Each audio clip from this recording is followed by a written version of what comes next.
नमस्कार, आप देख रहे हैं जनभावना टाइम्स। आपके साथ मैं हूं अंकिता। वित्त मंत्री निर्मला सीतारमण ने आज मोदी सरकार के दूसरे कार्यकाल का आखिरी पूर्ण बजट पेश किया। वित्त मंत्री ने इसे अमृत काल का बजट करार दिया है। इस बजट में महिलाओं, युवाओं और वरिष्ठ नागरिकों के लिए कई ऐलान किए गए हैं। इस बजट में वित्त मंत्री ने इनकम टैक्स में 8 साल बाद बड़ी राहत दी है।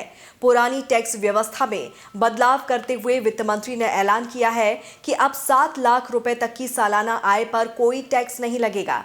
नई टैक्स व्यवस्था के तहत 7 लाख तक टैक्स नहीं देना होगा।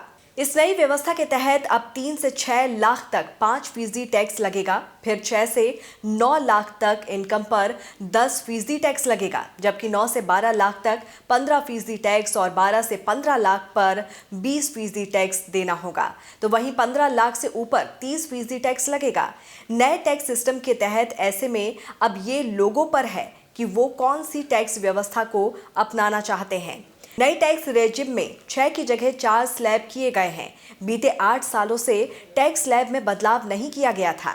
बजट 2014-15 में करदाताओं के लिए इनकम टैक्स छूट सीमा 2 लाख से बढ़ाकर 2.5 लाख रुपए कर दी गई थी। वहीं इस बार के बजट के दूसरे पहलुओं पर गौर करें तो कस्टम ड्यूटी, सेस, सरचार्ज दर में बदलाव किया गया है। खिलौनों पर लगने वाले सीमा शुल्क घटाकर 13% किया गया है, यानी अब खिलौने सस्ते हो जाएंगे। इसके अलावा साइकिल को भी सस्ता किया गया है। लिथियम आयन बैटरी पर कस्टम ड्यूटी में राहत दी गई है। तो वहीं किसानों के लिए बड़ा ऐलान भी किया गया है।